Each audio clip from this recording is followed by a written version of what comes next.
a preprint study, meaning it is yet to be peer-reviewed, which reviewed the available evidence on treating COVID-19 with antibody infusions, particularly monoclonal antibodies. Those are ones that are highly targeted at aspects of the spike protein in particular. And this review has found that in the early days of the pandemic, the doses were far too high. But things have changed with Omicron. One of the authors is Dr. Deborah Cromer, who runs the Infection Epidemiology and Policy Analytics Group at the Kirby Institute in Sydney. Welcome to the Health Report, Deborah. Thanks for having me. I should say welcome back. So this was a large number of studies.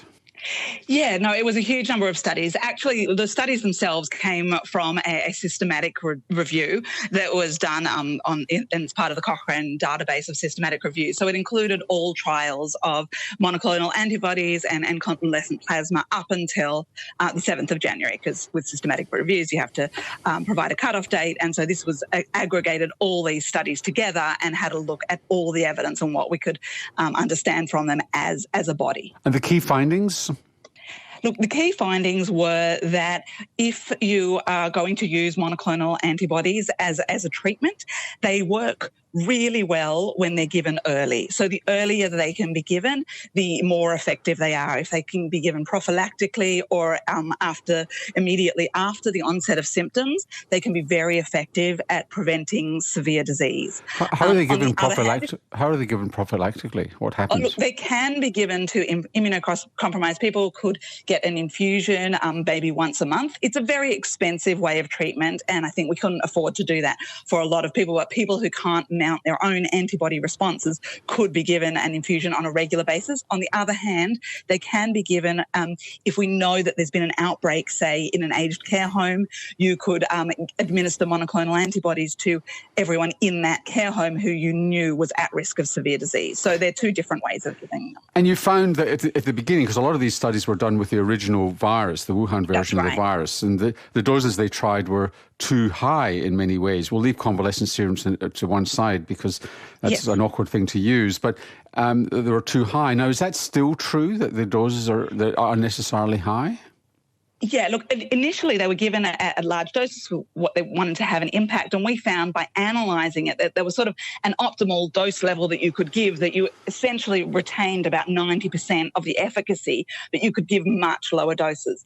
On the other hand, now with the emergence of these variants, a lot of them lose their ability to recognise the variants quite so well.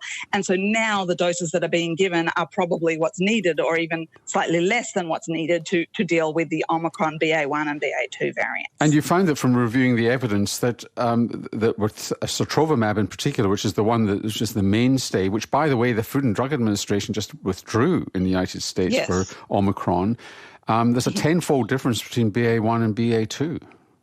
Yeah, look, there seems to be a really big difference. In that analysis that aggregated the data from, I think, 4 different studies, 3 each for BA1 and BA2, and there was a significantly worse recognition of BA2 than BA1. These antibodies themselves, they target very specific sections of the virus. So if that particular section of the virus changes in one variant to another, then you're really going to see a reduced recognition by those monoclonal antibodies in that particular, if it happens to be in that particular area. So where does it leave us with sotrovimab?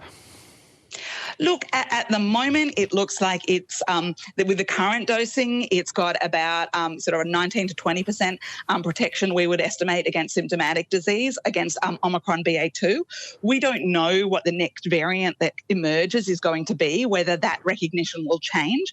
We also may be able to increase doses because sotrovimab itself was given at a relatively low dose. It was given at a dose that was sort of 8 to possibly even tenfold lower than other antibodies were given at in its trials. So potentially increasing the doses, or potentially we will need to, provide a cocktail of antibody responses, monoclonal antibodies, and we really have to see what the next variant that emerges is.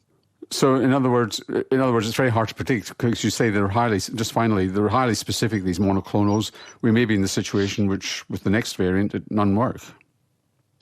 Yes, we may be in a situation where none of them work. We may be in a situation where the changes that have been made, the deviation comes from a different area.